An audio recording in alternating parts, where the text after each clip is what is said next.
So welcome back to another Far East Wargaming Battle Report. And today, welcome back, Jeff, as well. Thank you for joining us. It's me again. Sorry. That's okay. No, we love having you. We love having your beautiful salamanders on the channel. So thank you for that. Thanks for having me. Thanks for having me again. We're doing something different today. So we're playing 3,000 points. We're going to use the endurance mission from Goonhammer because we like mixing things up. And some of the Goonhammer missions are pretty interesting and got some tweaks. Yep, got some flavor. We've also decided to do Loyalist versus Loyalist action. And I know there might be some boos in the crowd. But part of the reason is because the Sallies wanted to bring Nomus Raitan, correct?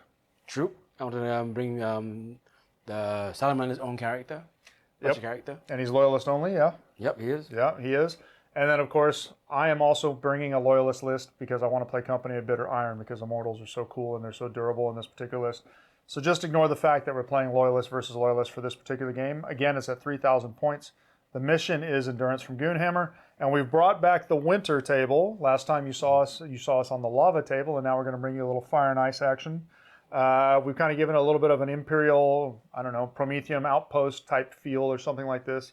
But excited to bring you another full game. Excited to bring you another game with Jeff and his beautiful Sallies. Thanks for having me. So we will next join you on the armies and the action in just a moment. Here we have 3,000 points of Loyalist Iron Hands running the Company of Bitter Iron Rite of War. The warlord for this force is an Iron Father Praetor in Cataphracti armor, wielding a Paragon blade and Volkite charger. He is accompanied by a 4-man Cataphracti command squad. 2 have been given chain fists, 1 a power fist, and the standard bearer has also been given a chain fist.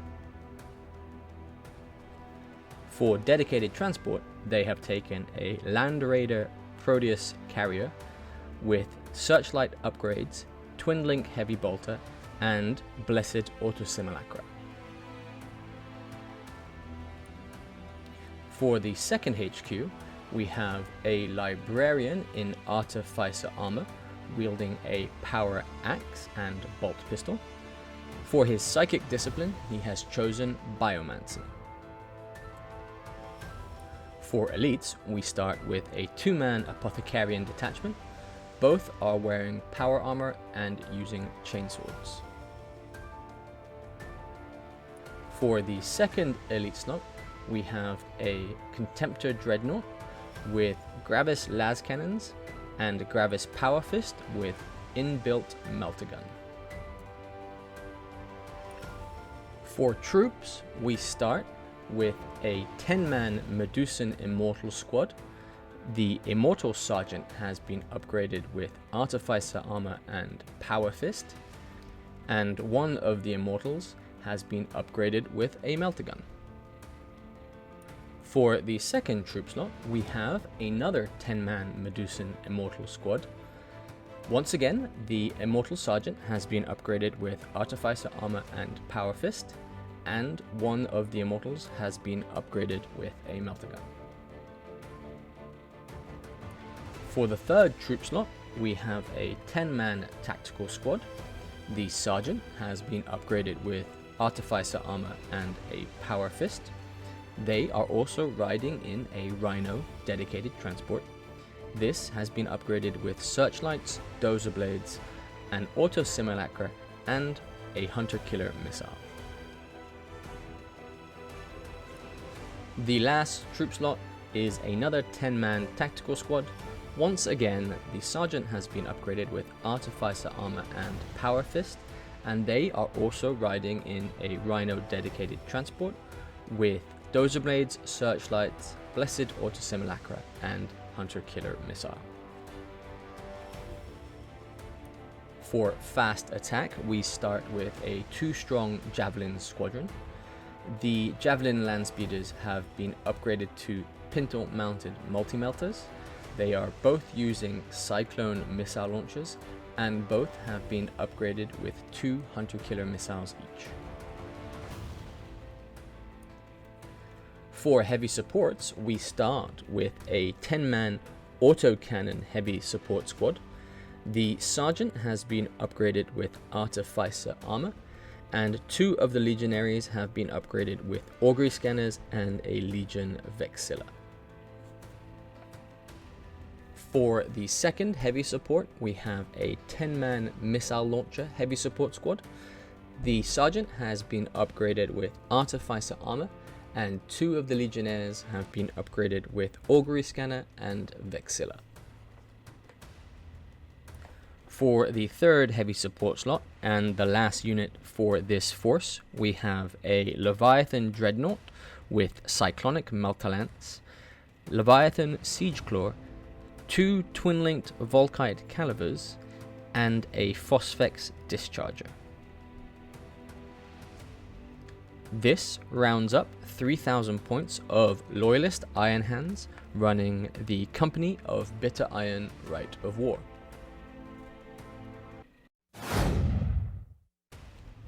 Here we have 3,000 points of Loyalist Salamanders running the Awakened Fire Rite of War. The warlord for this force is Lord Chaplain Nomus Raitan. For the second HQ, we have a librarian who has been upgraded with a dragon scale shield and force staff. For his psychic discipline, he has chosen telepathy. For the third HQ, we have a Legion Herald who is using a power sword and wearing artificer armor. For the last HQ, we have a Master of Signals. Unfortunately, he was misplaced during the photo shoot, but he is accompanying the heavy support squad. For elites, we start with a 2-strong Contemptor Dreadnought Talon. Both of the Dreadnoughts are equipped with double Gravis Power Fists with inbuilt melters. So one of these Dreadnoughts will be proxying a arm. For the second elite slot, we have a 5-man Fire Drake Terminator squad. They have all been upgraded with Dragon Scale shields and given the Awakening Fire Fear special rule. For their dedicated transport, they will be using a Dreadclaw drop pod. For the final elite slot, we have a 9-man Pyroclast squad. This unit will be riding in a Rhino dedicated transport with Dozer Blade upgrades. For troops, we start with a 5-man Adherence squad. The Adherence Sergeant has been upgraded with Artificer armor and Thunderhammer. They will also be riding in a Rhino dedicated transport with Dozer Blade upgrades. For the second troop slot, we have a 10-man tactical squad. The Sergeant has been upgraded with Artificer armor. Rounding off the troops, we have a 5-man reconnaissance squad. The entire squad has been upgraded with Nemesis bolters. One has been upgraded with an augury scanner. The Sergeant has also been given a master crafted Nemesis bolter.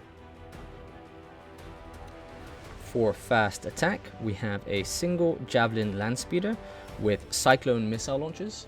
The Pintle mount has been upgraded to a multi-melter. For heavy support, we start with an 8-man las cannon heavy support squad. The Sergeant has been upgraded with Artificer armor. For the second heavy support, we have a Leviathan Dreadnought. The Leviathan is wielding 2 Leviathan Siegeclaws with inbuilt melters. It also has 2 Dragon Breath Heavy Flamers. For the final heavy support slot and the last unit for this force, we have a Legion Scorpius. This rounds up 3,000 points of Loyalist Salamanders running the Awakening Fire Rite of War. For today's battlefield, we are on the winter terrain. We've set this up with rocky outposts lining the one side here with a silo in the center, and then some ruins of buildings on the other side to give some cover saves.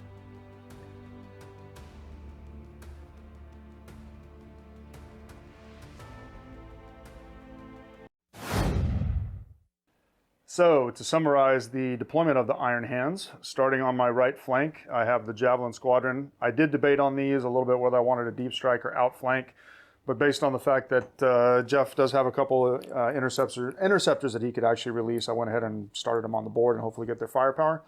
Behind them, we have a tac squad in the Rhino ready to go try and get on an objective relatively quickly. Taking advantage of the cover of the rocks, we have the autocannon heavy support squad, and they're in a good position to get some shots either at infantry or vehicles. In the middle, we've got one of the units of Immortals here. Obviously, we want to get them onto an objective as soon as possible because with the Rite of War, I can get them as high as a 4-up Feel No Pain near objectives, which is quite useful. Behind them is the Land Raider with the Command Squad, the Iron Father, and the Librarian, ready to also support either the middle or left or right as needed. Next to them, we have the Contemptor with the las cannons and the Melta and the Fist. Also going to add some support because I'm sure that the walkers for the Salamanders are going to be coming up the middle as well. Moving further to my left, hidden behind this rock formation, I have a second tac squad inside of a Rhino, just taking advantage of cover for now in case I get seized on. The Leviathan is on this flank to anchor it, but he is in a position where he can go either left or right as needed, which will be really, really helpful. The second Immortal squad on my far left flank, also in a position to go get on an objective relatively quickly, which will be very helpful. And then finally, the second heavy support squad with missile launchers is here to take advantage of the ruins. They do have, of course, the almost mandatory augury scanner, allowing them to fire at full distance and take advantage of these ruins.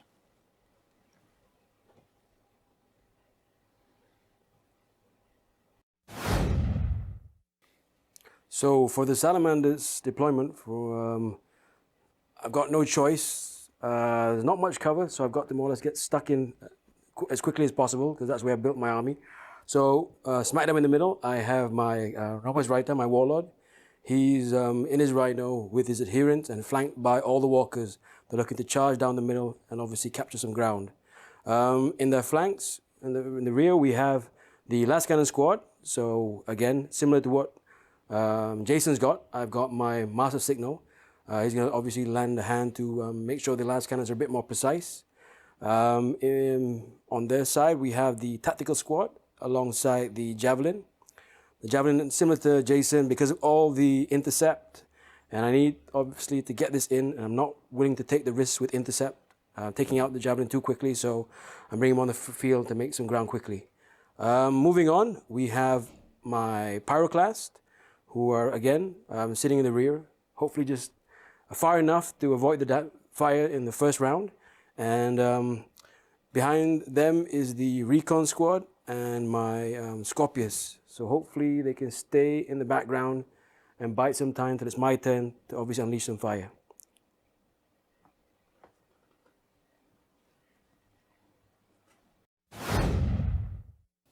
So before we get started with the game, of course, we have the obligatory fist bump. Mm-hmm. Good luck, bud. Good luck to you too. So this is where I seize initiative, obviously. Yep. So here we go. Oh, I got lucky. So I saw lots of close. pips. One more, just one more. All right, we'll be back with Iron Hands turn 1 in just a moment. Turn 1 movement for the Iron Hands. I'm playing actually very aggressive, but I'm also doing it to take advantage of the right of the Company of Bitter Iron and getting up to a 4-up Feel No Pain for the Immortals on objectives. So starting on my right flank, the Rhino with the tac squad just moved the minimum distance in order to still be able to disembark. That tac squad has now gotten out and will be in a position to score in the next turn unless Jeff does something about it. The Javelins have moved up just far enough to get multiple targets within 24 inches because we do have night fight. But in case something lights them up, like the Rhinos or the Land Raider with the searchlight, I can also get around that 24 as well. But if not, I'm in a good spot. Autocannons, of course, stayed still because they've got a lot of different targets to choose from in their current position. The Immortals in the middle have done exactly what I needed them to, which is to get up as close to the objective as possible. Obviously, we can't run because they're heavy, but we are nicely blocked from a lot of line of sight with the two big things in the middle, so they're in a pretty good spot. The Land Raider over here only slightly moves half its distance to take advantage of getting as many weapons to bear as possible, but also lighting up juicy targets with searchlights. The Contemptor here has moved up as far as possible. He also has multiple targets, and he can draw a line of sight to the side of the Salamanders Scorpius in just a moment, so we have some options with him. The Leviathan and the second Rhino did not go its full distance because I wanted to be able to illuminate things. The Leviathan has moved up, probably won't be in range for most of his weapons. The second Immortal squad on my left flank has also moved up on top of an objective, again getting access to that juicy for it, feel no pain, and the rest of their rules that increase the durability. And then of course the other heavy support squad stayed still because they also have a lot of options on shooting, so we'll come back for shooting in just a moment.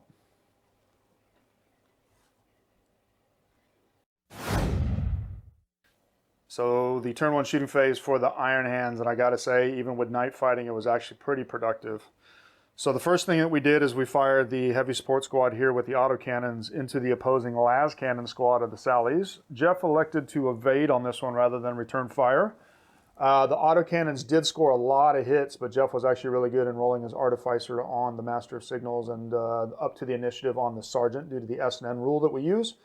I did kill 2 from the autocannon squad into the las cannons. The next thing that shot at that same squad was actually my Javelins, who were within 24 inches and did not need to worry about the night fight penalty. After shooting everything except for the Hunter Killers, they managed to kill 1 more of the las cannons. So that squad has been reduced by at least almost 25%, which is helpful, but they did not break, which would have been really nice. The next thing was in the middle, my Land Raider elected to use his searchlight to illuminate the side of the Scorpius, and then split his fire as normal because of the sponson rules and the defensive weapon rules. Managed to take off the turret with a weapon destroyed result on that Scorpius, which was absolutely huge. So 1 whole point and not having to worry about the missile launcher is really, really good. The split fire from the remaining weapons into the opposing Javelin did take off a couple wounds, so that was pretty good. Next up was this Contemptor in the middle that elected to go ahead and shoot at the Javelin as well. My missile launcher squad, my Contemptor here, they both managed to combine together and finish off that Javelin, which is helpful in reducing some of the mobile firepower. Next up, I used the Hunter Killer and the searchlights of this Rhino to actually illuminate the Librarian's Rhino across from him.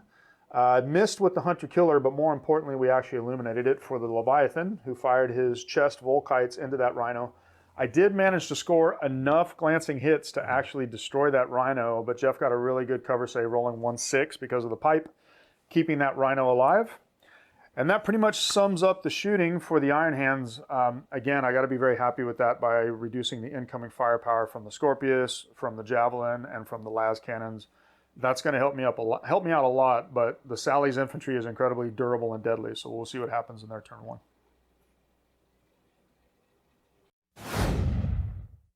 So movement for the Salamanders after that nasty first turn, Jason really laying waste to quite a bit of my units. So I've got no other choice but to really take the battle to Jason in the heart of the field. So my Contemptors and my Walkers haven't made any haste and are moving up, trying to gain ground as much as possible, trying to charge in to what we can before another round of fire comes in. That one on your flank, it was close enough to trigger a reaction out of the Javelins, and I went ahead and just moved directly away from that Contemptor. It's pretty much the only reaction I had, and I don't want that Contemptor getting a free charge, so that helped me out there. Fleeing away, basically. Strategic repositioning. Okay, and then I had to get my Warlord out because, again, I need to really get my army stuck in. They're still ducking cover behind the Rhino, and the Walkers are in their flank, so Jason will be wise to stay away for now. Everything else, my attacks have slowly inched forward. It was a bit difficult terrain, so that hindered their movement a little bit. My Pyroclast, because my Rhino obviously is on 1 hull point, I can't really afford to stay in for much longer. Rather than face the blast that's probably going to come in the next turn, better get them out onto the field. And that's pretty much it. Since my Scorpius is out of commission, he's just staying put, not going to give a free point away.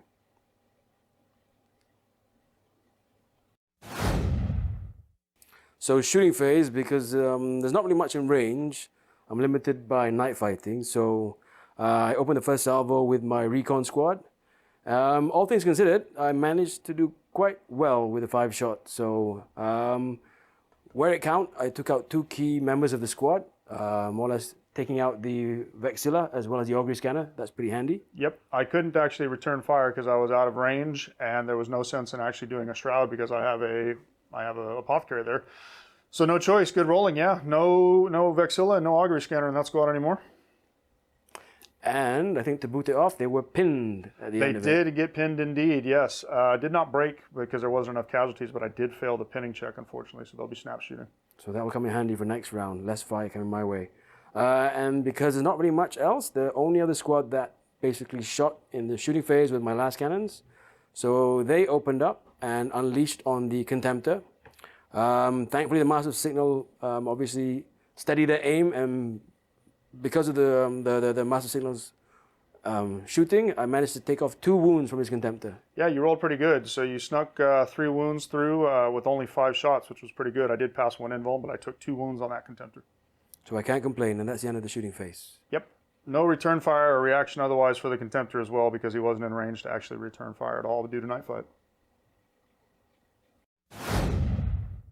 So for this particular Goonhammer mission, the direct flow special rule actually occurs at the beginning of the second turn, starting in the second turn, which basically says that objective markers that are uncontrolled have a risk of actually being removed.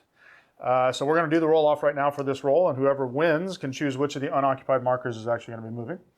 I got a 2. Jeff gets a 1. Of course, of course. I'm going to elect to actually take this middle one, and then it comes and it doubles up on that objective marker due to the win of the roll off, and putting me in a pretty good position holding multiple objective markers in my turn.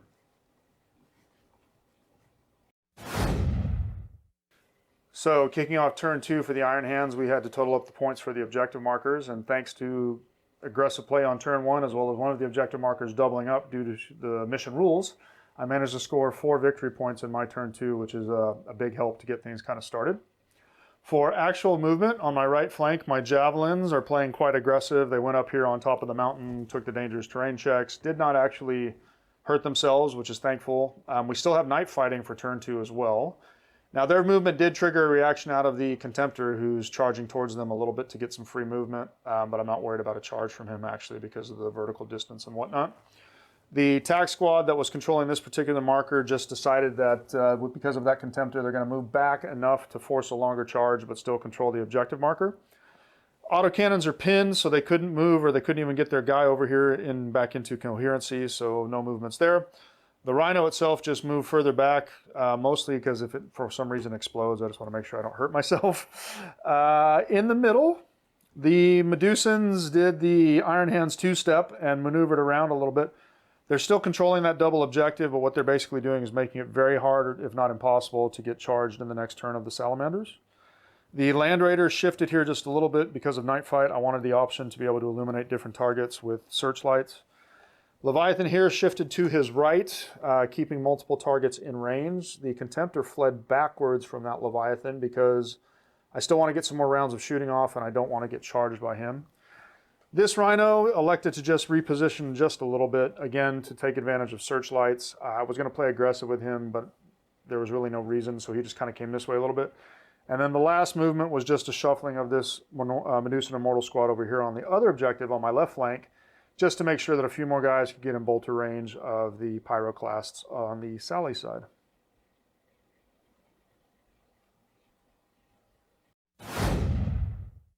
So the shooting phase for the Iron Hands, I intentionally started with my autocannon heavy support squad, which was pinned. And you may ask yourself, why would you start with such horrible shooting on 6 snap shooting? Answer, to tease out reactions. So they went ahead and shot at the last cannon squad of the Sallies. Of course, they did tease out the return fire reaction. We managed to kill, I think, 1 of the last cannons, but we did lose 4 of our number in return thanks to some hot shooting from the last cannon squad, but it is what it is. Did tease out the reaction, which allowed the javelins to then shoot at the same target.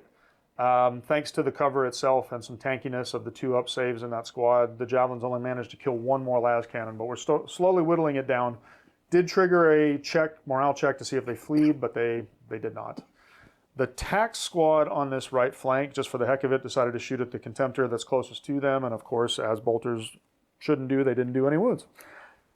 Coming to the middle, we had no shots out of the Immortals, but we did have shots out of the Land Raider, and unfortunately he failed in his objective, which was to try and blow up the Sally's Nomus Raitan's Rhino. We did take off 2 hull points, and we did get a penetrating hit, but we didn't actually blow it up, which is what we want to do, and it's still alive on 1. Coming to the middle, we have the Leviathan that elected to shoot at the Pyro class directly across from him, because now that we have a points lead on objectives, we want to pick on Jeffrey's scoring units. Even with the Cyclonic Melt-a-Lance, thanks to the Sally's Special Legion rule, I only managed to kill 1 guy.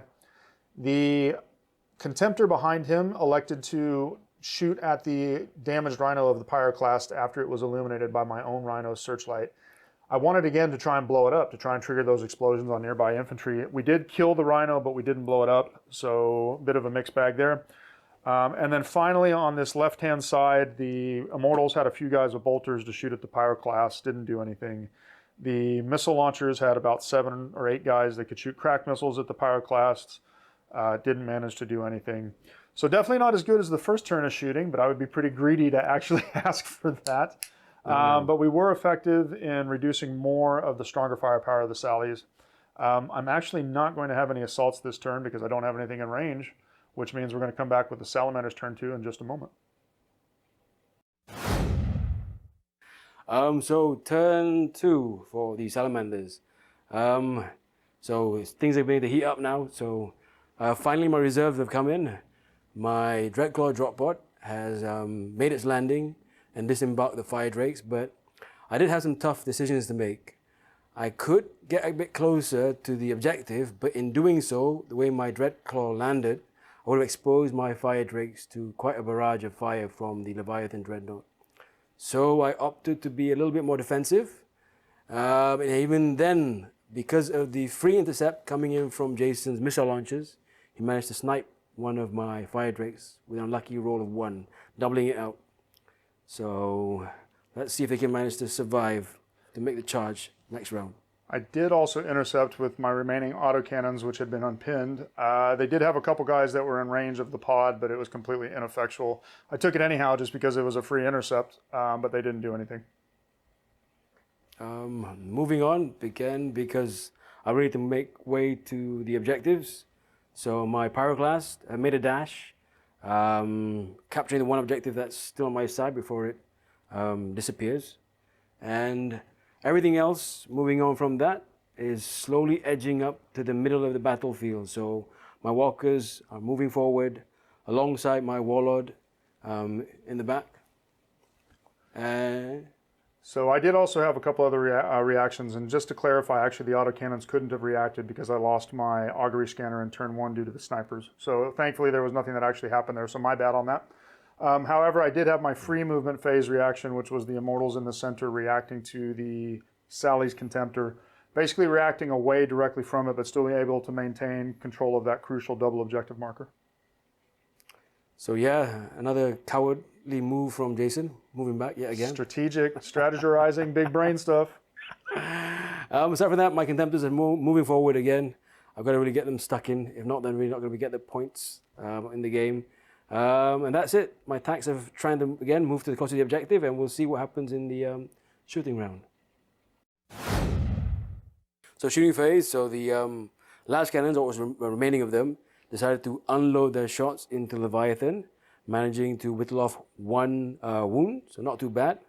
And then after that, the 2 walkers, Leviathan and the Contemptor, opened a salvo into the Immortals. But with the trickery of the Iron Hands and how tough as nails they are, with a combination of feel no pain and the negative to strength, reduction in strength, 4 Meltas did absolutely nothing, so that was kind of disappointing. Moving on from that, the other Contemptor managed to whittle away at the tactical squads, getting 1. I'll take what I can get. And finally, the last squad to shoot, open the salvo, was the recon squad. And finally, finishing off the autocannons, doing just enough damage to cause break check. Yes, and I managed to, of course, roll about a 10, and then I managed to roll a 9, and because of where the apothecary was actually standing, it was enough to carry me completely off the board, so the autocannons are gone.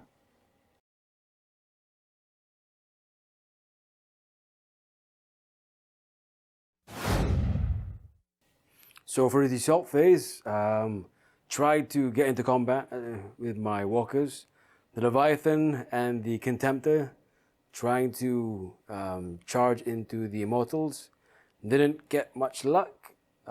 Just rolled and managed to just shuffle forward. Yep, I didn't react actually to that particular charge because after we totaled up all the modifiers and special rules of the characters, of the sallies and everything else, blah, blah, blah, blah, blah, he still would have had to roll quite high, so I just didn't react to it. So moving on from that, on the other side, the Contemptor did manage to charge in, and as you can see, it didn't go well for the tactical squad. Yeah, we did a reaction there, so we held the line to force the disordered charge, but the Contemptor rolled hot, managed to still get 3 casualties through. We did get 1 back in return, but the combination of the 2 casualties, or excuse me, the 3 casualties plus the night fight modifier, I still needed to roll a 5 to stick, and of course we failed, and then we got swept. Yep, and the 1 wound in consolation that Jason did think he pulled off the Contemptor, I managed to get lucky and pull off my will not die for once, for a change. Womp, womp, womp, womp. So that 1 Contemptor wound is actually going to disappear in just a moment, and he'll be at full strength. Yep, and that's pretty much it for the assault phase. So moving on to Jason's turn. So continuing the rules of the mission at the beginning of turn 3, we need to have the roll-off to see if any of the objectives actually changed their placement, the uncontrolled objectives, and there's actually a lot of them now. So let's have the roll-off, sir. Yep, my turn to win, I think. I got a 3, 1. Oh, gosh. Wow, so I get to One choose again. another one. That one's tricky. It has to be an uncontrolled objective. I think what I actually want to do is I want to make it harder on you. And so this objective over here is just going to continue to get further away. Double stacking over there and putting it out of reach of your tacticals for the next turn. This will be tricky. So for the start of turn 3 of the Iron Hands and start of turn 3 altogether, because of the roll-off and because of what the Sallies and Jeff were able to smartly do in the previous turn, I ended up only actually controlling 1 objective, which is the one on my left flank of the Immortals. So I'm now up to 5-0. We do have a lot of stacked objectives closer to us than closer to Jeff, so that's pretty useful. What I'm trying to do this turn is actually minimize his scoring units, because what I can do is perhaps create an insurmountable barrier, but we'll see what happens. So starting with the actual movement, on my right-hand flank, the Javelins in their lofty perch up in the mountains have elected to stay up in the mountains because they have perfect line of sight and shooting opportunities into the Salamanders Tactical Squad. This Rhino elected to aggressively move up to get within range of its bolter to also add to the tac squad, just to perhaps get a couple more casualties. The Land Raider with my Death Star actually just shifted around because I don't want to get out in the face of 2 walkers, but I do want to be able to shoot at things, including the tac squad if necessary, so we've just pre-positioned. The Immortals here actually don't need to go anywhere because I still want to stay within range of that objective and force Jeff to make decisions with his walkers. In the middle, the Contemptor here just positioned to get itself within 12 of the enemy Leviathan. That way I can actually shoot my Melta and my Fist and my las cannons and pop a couple wounds off. My Leviathan moved aggressively towards the Pyroclast because that is a scoring unit thanks to the Herald. They elected to movement react away from me. They're still within controlling range of the objective, but they are making my charge distance a little bit harder. I have on my left flank a couple different things happened here. The first one was, since there was no more movement reactions, the Immortals moved up to make sure that everybody's in rapid fire range of the Pyroclasts. And then the Tactical Squad and the Rhino here, rather than playing aggressive, they've actually elected to come back and get out because that puts them in rapid fire range as well of the Fire Drakes. So potentially I could have a lot of different units shooting at Fire Drakes and different things, and we'll come back with shooting phase in just a moment.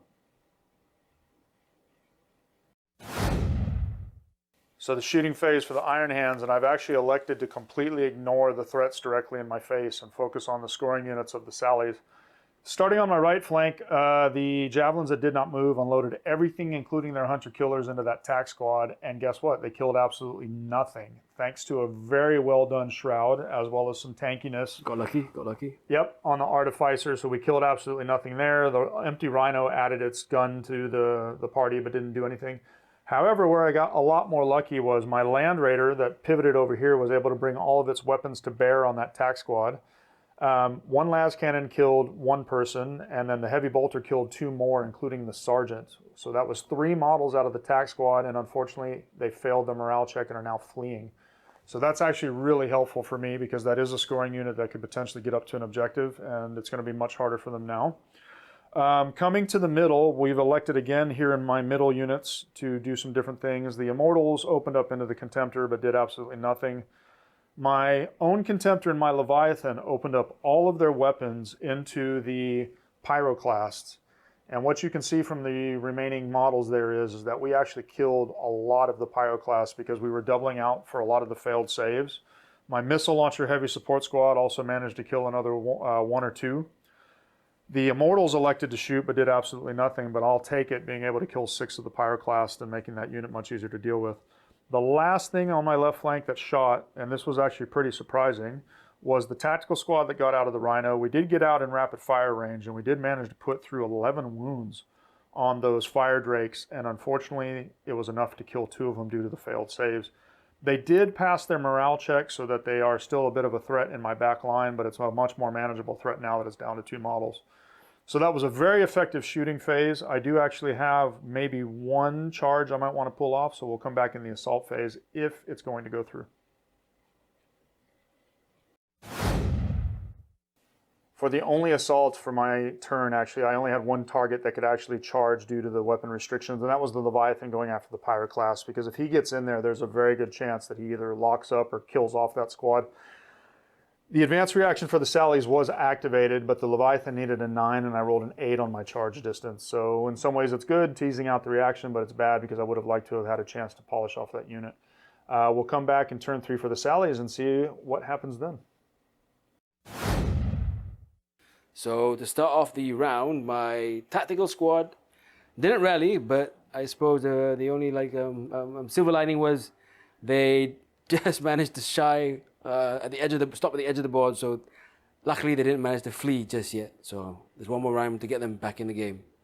Aside from that, everything else started to edge forward to the center of the board. That's where most of the action is going to happen. So my Contemptor has run across, trying to join the other walkers to try and take hold in the middle. The other Contemptor and the Leviathan are moving forward and breathing down the Immortal's neck. Yep, I elected not to react to any of this because I don't think I can get far enough away with the Immortals, and they kind of gum things up sticking there in the middle, so that's why I decided to leave them alone. Again, the Rhino has also, even though he's only got 1 wound left, decided to at least make himself useful and try and be obstructive to anything that disembarks from the Land Raider, make himself handy. The Warlord obviously is edging forward as well, and on the other flank, first time using the Dreadclaw drop pod, so why not make full use of it?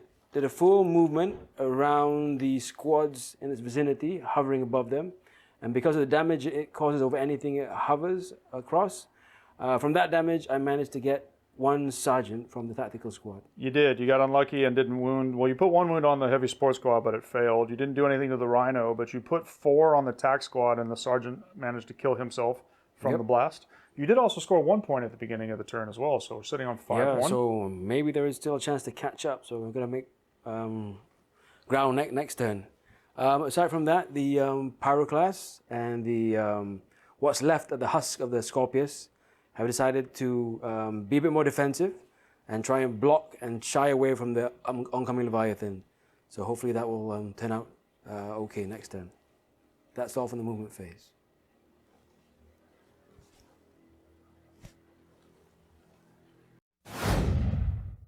So shooting phase, turn 4, the Pyroclasts and their Librarian decided to use their ability to prevent any reactions coming from the Immortals, to stop any returning fire if they were to unload in them. So I did was successful with the psychic check, so they didn't manage to react.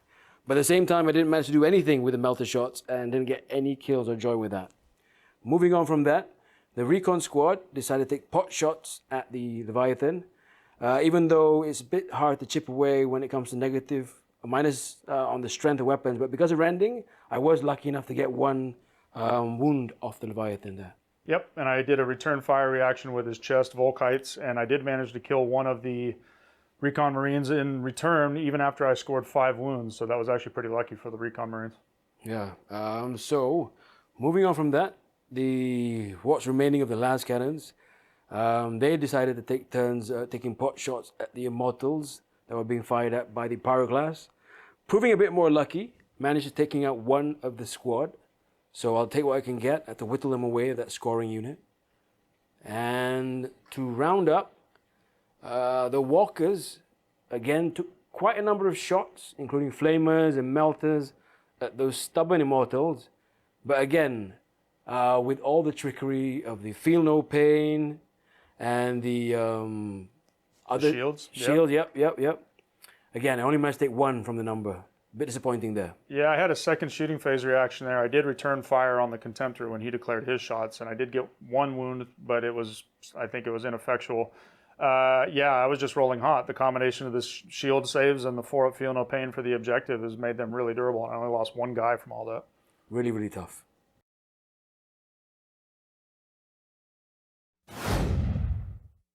So finally, a bit of carnage that has swung my way. As you can see, the Walkers finally decided to get up close with the Immortals. No more funny business with the Feel No Pain or the shields. And they laid short waist to what was being quite a nuisance in the middle of the board there. So almost wiped them out. Yeah, I actually didn't react with this squad because I wanted to save it for the Fire Drakes. They actually managed to score some hits on the Contemptor, and they even scored 2 Power Fist wounds, but you rolled double sixes. And double 5, double 6, can't complain. No damage done. But thanks to the Immortal Stubborn, we actually stuck there, and they're doing what they need to do, which is basically just hold those walkers up. Yep. So, as Jason alluded to, he did save his reaction, his advanced reaction, to really unload into the weight of fire into the Fire Drakes. But as you can see, surprising turn of events, with all that fire weighing down. It was horrendous. So I activated my advanced reaction. Each bolter fired 4 times. The Melt-A-Gun fired twice.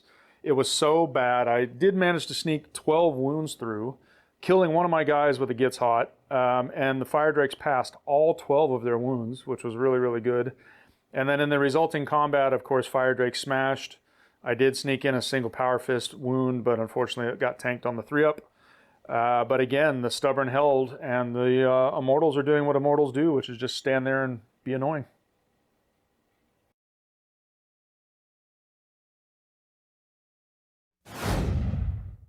Once again, we got to do the roll-off to see what happens to the uncontrolled objective markers, and because of the charges of the Salamanders in the last turn, there's actually 3 objective markers that are uncontrolled, so we'll see what happens. There's the roll-off. No more ones, no more ones. Finally. Yeah, you get to pick which one you want to do. Okay. So it could be that one making this 2, or it could be that one going either of those directions. Which one do you think you want to do? I think I'm going to move that one, making it 2. Okay. So then these 2 stack up, taking it out of the Iron Hands' hands, but making it closer to the Salamanders. And we'll come back with turn 4 for the Iron Hands in just a moment. Turn 4 for these guys. Starting on my right-hand flank, we've decided to play very aggressive. Again, we're running the Javelins and the Rhino at that fleeing tack squad because at this point I'm playing basically resource denial. If I can get rid of the last 2 scoring threats for Jeff, then I can pretty much put the game out of reach. So that's the reason why we're still going after that fleeing squad. Coming back to my middle, I had some decisions. I really don't like just sticking my command squad and my hero in the Land Raider all game, but if they were to get out next to all these walkers, it would be death. So what I did is I moved the Land Raider slightly over to get some shots on the adherents and Nomus Raitan. I got my command squad and my Librarian and my HQ out and went this direction. And then I actually brought the Las Cannon Contemptor more towards the middle to protect them from getting charged. So that's kind of the way that I did this, but by moving this Contemptor here, not only did I prevent the charge, but I also give myself options on which way I want to shoot in terms of at-scoring units or whatnot. Coming back over here to my left flank, the Leviathan continued his rampage, moving forward to go after the remaining Pyroclast and the Herald that makes that unit scoring. If we can get rid of that, again, that takes away a scoring threat. My tack squad and my Rhino elected to get back in the Rhino because they don't like getting flamed to death over and over again. And then the Rhino itself moved forward, potentially getting that unit in a position to actually go deny or score units, objectives themselves. And that pretty much sums up all of the movement phase. I think it's really going to come down on this turn to whether or not I can deal with Jeff's remaining scoring units, and if so, it might put the game out of reach. Shooting phase for the Iron Hands. We started out with the speeders, the javelins. They went ahead and fired, and they took a gamble shooting frags into the fleeing tack squads, thinking that I could perhaps force more saves. I did manage to sneak through, I think, about 12 or 13 wounds or something like this, and I think the final number might have been 9. Here is the result of the saves, unfortunately, for Jeff. I think it speaks for itself. Lots and ones and twos. One of the saddest rolls I've ever seen. I don't think it was sad as your double one Spartan immobilization, but yes, so that squad has now been finished off. Very helpful in eliminating one of the remaining scoring units. Coming to the middle, the Land Raider elected to shoot all of its weaponry at Nomus Raitan and his adherent squad, and Nomus was very tanky, so we only snuck 1 wound through out of after all of that, so 1 wound to that squad, unfortunate. The Contemptor with the las cannons that had shifted over elected to fire its las cannons at the Pyroclast, because the only people I could see in that squad was actually 1 Pyroclast and the Librarian. We did manage to get 1 through, and Jeff elected to kill a Pyroclast. I then fired the Missile Launcher Heavy Support Squad at that same target with crack missiles. We scored a lot of hits, and we managed to kill 1 more Pyroclast, so now that unit is down to just a Herald and a Librarian, but unfortunately it still scores. You would think a fully kitted out Leviathan with all that Melta and Volkite weaponry could deal with those guys, but sadly no. We did do a lot of hits, and we did 3 wounds with Meltas, and a lot of invulns were made, and unfortunately we didn't kill anybody. But the good news is that we have the ability to charge in just a minute, and if that charge is successful and that Herald or that unit is wiped out, then that might put the game out of touch. We'll see in just a moment. So starting the assault phase, there were actually quite a few. The one that really mattered a lot was this Leviathan versus 2 character matchup. The Leviathan did what he needed to do, which was sneak 2 hits through at Brutal 3, but the Librarian managed to tank 1 of the Brutal 3s and then failed the second ones, keeping the Herald and his important scoring alive. I did receive a wound in return from the Librarian's force weapon, but I did manage to actually whittle down 1 character. Now, the Fire Drakes versus the Immortals, so, I mean, foregone conclusion. Even though we did manage to wound twice with the Sergeant's Power Fist, the Fire Drakes tanked both of the 3-ups. So they then consolidated towards the Leviathan to hopefully maybe save that Herald. And then finally coming into the middle, 2 Immortals versus a Leviathan and a Contemptor goes about as well as you think it would. And so there was the consolidation that was made after the murdering of the remaining Immortals, and now they look like they're going to be sizing up one of my Contemptors. But all in all, for turn 4, I got to be actually happy with it, because even though I'm losing a lot of my stuff, I've managed to actually take away a lot of the scoring and build up quite a points lead. So we'll see what happens in turn 4 for the Sallies, whether or not the tides turn. So for the movement phase, since it's getting close to the end of the game, I really need to try and get back to scoring if I want to have any chance of staying in the game. So my recon squad have run up. There's still a scoring objective close by. There's no point in them sitting in the background anymore and shooting away in the shadows. They need to obviously score the points. And moving on from that, the Fire Drakes are going to try and lend a hand to the Librarian, who's still, the Herald that's still tied up with the Leviathan. Try and save him, and again, try and get on that last objective that we still stand a chance of still scoring from. The Dreadclaw Dropbot did try and hover over and lay some heat on the missile launchers, but didn't manage to get any results there. Jason managed to save all 3 of the wounds. And in the middle, the Walkers are again looking to try and chip away at what's left of the middle of the field there with Jason's Contemptor and his Land Raider. Try and kill what we can at the end of the game. So for the shooting phase, not much left, so it's quite a quick turn. The last cannons unloaded into the Rhino. Quite successful, because there's only a few shots there. Managed to get 2 hull points from the Rhino. Moving on from that, the only left units were in the center, mainly the Contemptors and the Leviathan. So 2 Contemptors unloaded into the Land Raider. I managed to get 2 hull points 3 hull points in total. from the Land Raider. Yep, but your results on the penetrations weren't enough to do anything thanks to the reinforced subtype. Yeah, so a bit unfortunate there, but nevertheless got some result. And the exchange of fire between the Leviathan and Jason's Contemptor, we had a mutual conclusion where we got 1 wound each of each other. Yeah, I returned fire there. I got very unlucky. Even though I had weapons to do damage, I only wounded you once. You wounded me once, so hey, fair trade. As what happened in previous turns, the carnage has obviously carried through. As you can see, quite a brutal outcome in the middle. The Contemptor was taken down by the Leviathan, but it was quite a close fight. The Leviathan did exchange blows and took the Leviathan down for quite a bit, but the ensuing damage was that there was quite a big explosion. There was. Caught one of the command squad members in the blast who promptly rolled a 1 and died. Wounded one of the Sally's Contemptors as well, so not a fair trade, I would say, but then your Contemptors also kind of did some stuff. But the explosion did, however, kill your Rhino, which only had 1 hull point left. So I guess that was useful.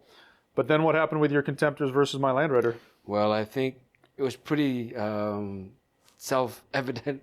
The Land Raiders stood no chance. The Contemptors made mincemeat out of it, and as you can see, it's no longer for this world. It also exploded, and it exploded big enough to go 5 inches, catching my entire command squad and your guys as well. Thankfully, nobody got wounded on that, actually. So it could have been a lot worse, but the Land Raider is bye-bye. But I think on the other side of the field, there was quite a strange turn of events. So although what Jason wanted to accomplish, he did manage to do that. He managed to take out the scoring unit, that being the Herald. But the Fire Drakes weren't too happy, and they minced the Leviathan and took it out in return. Yes, so very helpful there in killing the Herald, but taking 8 wounds from the brutal 2 attacks of the Fire Drakes got very unlucky. I thought I was going to stick for at least 1 more round, but hey, it is what it is. That's another scoring unit down, leaving the Sallies with only 1 left with any chance of actually scoring. Turn 5, in the last turn of the game, we don't have any objective marker shenanigans because nobody actually was controlling one at the beginning of the turn. Starting on my right flank, I do have to be a little smart here in terms of what I'm doing. On my right flank, my Javelins and my Rhino have elected to continue to go after the last cannon squad. Again, there's a method to the madness. With a Master of Signals there, and that squad is actually very pricey, so if they go away, then that's a big chunk out of the Sallies. Coming to the middle, I didn't really have much of anything other than my command squad, moving as far away as possible from all of these walkers, and since they have hill in the way, it should keep them relatively safe. The Rhino that was over here with the tac squad that remounted, we actually moved over to the right and had enough space to get that squad out and was able to put them in a position to shoot up the Recon Marines, which would be the last scoring unit of the Salamanders. Since the Sallies could technically score at the end of turn 5, that squad really needs to disappear, and that's one of the reasons why we actually moved the way that we did. And then finally, there was no other movements on this left side because the missile launcher squad is in a perfect position to shoot at multiple targets. We'll get back with shooting phase for the final turn for the Iron Hands in just a minute.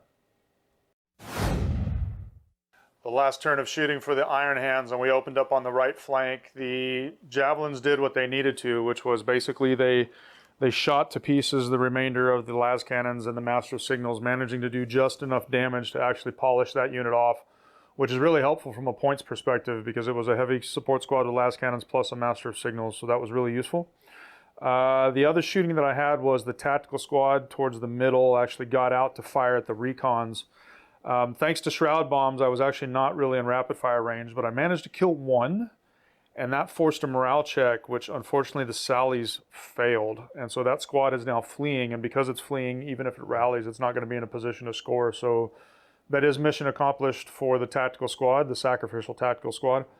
And finally, the last round of shooting out of my side was the missile launcher squad at the hovering Dreadclaw drop pod over here. We managed to score 5 hits and get through 4 glancing and penetrating hits, which was enough to actually take it down.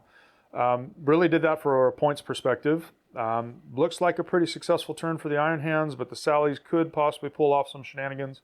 We'll come back and see what happens in just a moment. All right, so quite a quick turn. Not much to do. Everything's pretty much dead now.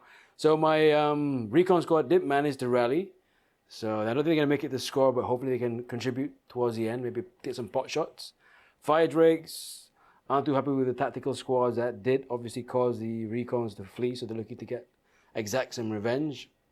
Again, not much else. Only a few more units left. So the Rhino shuffle away to make a line for the recon squad to take pot shots at the command squad. And aside from that, everything's trying to corner that command squad of Jason and try and maybe whittle away at them and get some last points at the end of the game. Yeah, I didn't react to anything because you didn't trigger my command squad to move away, which I was actually hoping that you would do. And yeah, there was no other reactions on my side, so it'll all come down, I think, to some shooting and whether or not you can kill the command squad off. Yep. So shooting phase, again, things are moving pretty quick. The recon squad did try and take pot shots, but because they've only just rallied, only snapshots, didn't expect much to happen. So did manage to get one rend, but Jason managed to pull off his save, so nothing much at the end of that. The only other shooting left would have been the Contemptors and the Leviathan. Both Contemptors unloaded their meltas. 4 shots, not amounting to much. All wounds that did get through were saved quite successfully. And then the Leviathan again took some shots. Didn't manage to wound, but then Jason returned fire with his reaction. Yeah, I didn't really do anything with my reaction. I did manage to get a wound or two through, but they didn't get successful. So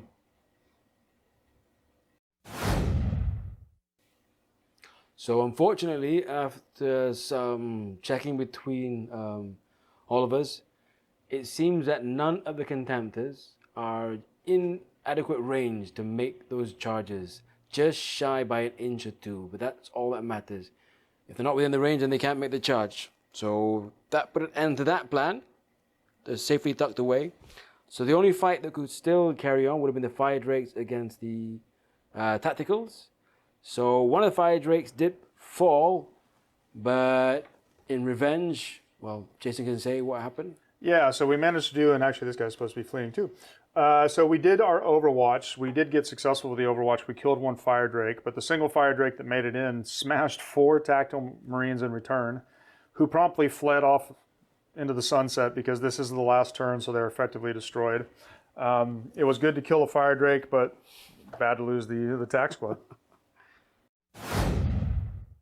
Well, that was an interesting match. What did you think? Pretty brutal at times, but I think towards the end it got a little closer than I expected, I think. It did. I mean, I had an excellent, I think, first round of shooting, crippling the las cannons a bit, taking out your javelin, crippling the Scorpius. You're very humble, aren't you? Well, no, I didn't mean it that way. What I meant is that it was pretty amazing the way you brought it back the way you did after losing that on turn 1. True. It was quite a rough start for me at the start of the game. I thought it was all going to be going downhill from there, but the twists and turns of the games, you can never tell. Yeah, I mean, I knew that I actually cannot go toe-to-toe with all that Sally's, Walkers, and Death Stars and everything else. So my job that game was basically to just play resource and resource denial, and I think it actually ended up working out. Yep, you played it quite well. I mean, you hit me where it hurt the most. You dodged all my Walkers. So I have to say, that pretty much swayed the game in your favor in the end. A bit, yeah, but it still came down. I mean, because it was 5-1. I scored a lot of points the very second turn, but then I didn't score anything after that. True. And then the special rule for the mission, for the secondaries from Goonhammer on this endurance mission is called Cost of War. And the way Cost of War works is how much stuff you have left alive actually determines what kind of additional points that you could actually earn. You had much more alive than me. I think you had something, like 1,600, 1,700 points still alive? Surprising, and the funniest part was the Scorpius was still alive. The Scorpius was still alive and kept his points, and the 1 Fire Drake was still alive and kept his points. Yeah, he did too. Yeah. So that pulled it a bit closer than I expected in the end. Yes, so we were 5-1 prior to the secondaries, and then after the secondaries we finished at 7-5, so it was a narrow victory for the Iron Hands, but it pretty much took everything that we had to still get there and endure. What do you think was perhaps your favorite or most interesting point of that match? Favorite or most tragic? It's your choice. I leave it to you. I think the most tragic was probably, I think it's pretty much on camera. You're going to see it's going to go viral again, like the Spartan shot. Basically rolling 9 saves, I think, was it? 9 saves of 1 or 2, yes. Yeah, 9 3-ups and rolling, was it 5 2s and 4 1s. Yes. Probably channel first again. Well, I don't want to make you internet famous again, but the last time Jaffrey double won to Spartan Immobilized was actually one of our more popular shorts. Yep, I'm going to be popular for the wrong reasons again. Yeah, that was an interesting moment. I think for me, the most interesting moment might have been, I don't know. It could have been shooting up your fire drakes the way I did. I mean, a tactical squad, getting them in rapid fire range, you wouldn't expect to kill a couple of them. Yeah, you got two, I think. I did, and then the same tactical squad got into a rhino, went down the table, and at the end of the game, overwatched another one. So I guess they had a little bit of a vendetta against your fire drakes. I know bolters. Don't underestimate them. Don't underestimate the humble bolter, especially in rapid fire range. Who was your man of the match? It was kind of close. Nothing really stood out in particular, but I think one character, my librarian, I think you got a bit irritated by it as well when he made that save against the Leviathan. The brutal 3 save, yes. Yep. So he managed to hang on for a little bit longer until the fire drakes arrived. So that was quite helpful, I think. I think it's a good choice as well because he was also diverting attention and almost pulled you back in the game. If the Herald and that unit had stayed alive, you might have actually been able to pull out the draw of the win. Yeah, he was close to being a hero. Not quite, though. Good choice. I think for me, I mean, I have a couple different options that I could pick. I could have picked the aforementioned tactical squad that somehow killed 3 or 4 fire drakes.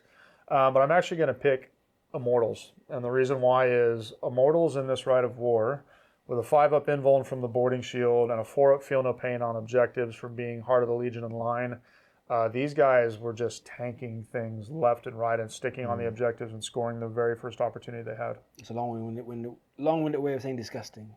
Disgusting. Coming from a Sally's player with Eternal Warrior and all these other little shenanigans. All right. So yeah, I have to give it to the Immortals. I think that they scored the points early when they needed to, and then they stuck around long enough to be annoying. So. No, they were good. Definitely worth the money, worth the points, and in this particular setup, they really pulled away. Yeah, thank you. Appreciate that. So hopefully you like this. For those of you that have stayed all the way through to the very end, again, we like doing different things, which is why we picked one of the Goonhammer missions. We picked some different armies. I don't think you've ever seen a Sally's versus Iron Hands match on the channel, so that's a new one. I'll really probably see drop pods as well. I don't know whether I'll bring it again, but nice to have a change, I suppose. Yeah, absolutely. Play some fun stuff. I brought autocannons, for example. Who plays autocannons? It just doesn't happen that much.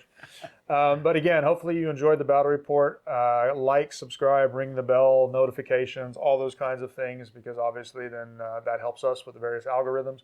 But also leave the comments. We do really enjoy the comments. We interact. We answer. You hear me say this all the time like a broken record. But truthfully, we do interact with your comments, and we make it a point to actually answer every single one. So thanks very much. Thanks, Jeff, for joining us again. Thanks for having me, guys. More than a pleasure. Thanks for everybody that's staying and watching us and continuing to subscribe and support the channel, and we will catch you on the next one.